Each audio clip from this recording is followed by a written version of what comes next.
बंगोपसागर में सृष्टि हेब दुई गभीर लघुचाप। सेप्टेम्बर राज्य में प्रबल गालिब लघुचाप वर्षा।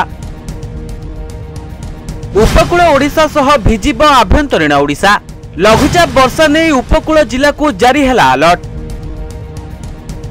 राज्य में वर्तमान बड़ वर्षार संभावना नहीं, किंतु सेप्टेम्बर में वर्षार परिमाण बढ़िबा नहीं सतर्क कराइछि पाणीपाग केन्द्र। कहीं बंगोपसागर में सृष्टि हेबाकु जाउछि आउ दुईटी लघुचाप, गोटे सेप्टेम्बर प्रथम सप्ताह रे और अन्यटी द्वितीय सप्ताह रे। तेबे पाणीपाग विभाग पक्षरु आगामी 2 सप्ताह रे वर्षा नहीं पूर्वानुमान जारी होइछि। विभागर आकलन अनुसार सेप्टेम्बर 3 तारिख बेलू उत्तर बंगोपसागर रे एक लघुचाप क्षेत्र सृष्टि हेब।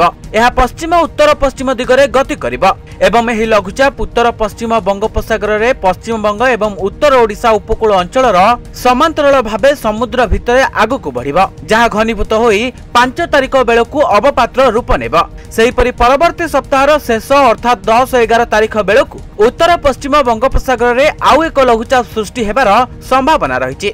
तेबे विस्तारित पूर्वानुमान अनुसार ओडिशा आसंता अगस्ट 31 रु सेप्टेम्बर 3 भितर प्रबल वर्षा होई पारे। वर्तमान आकलन अनुसार आज राज्यर अल्प केतक स्थान में घड़घड़ी सह वर्षा हेबार संभावना रही। से जिला गुड़िक मध्य रही बालेश्वर, भद्रक, जाजपुर, केन्द्रापड़ा, जगतसिंहपुर, कटक, खोर्धा, पुरी, नयगढ़, गंजाम, गजपति। तेबे शनिवार राज्य में अनेक स्थान में वर्षार संभावना रही। 31 तारिख वर्षार परिमाण बढ़िबा सह केतेक स्थान में प्रबल वर्षा आशंका रही। तेबे दीर्घ दिन पर राज्य में वर्षा कमिछि, पाणीपाग बदलिछि।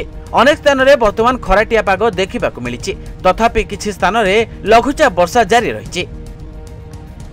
Bureau report, news 95 Odia.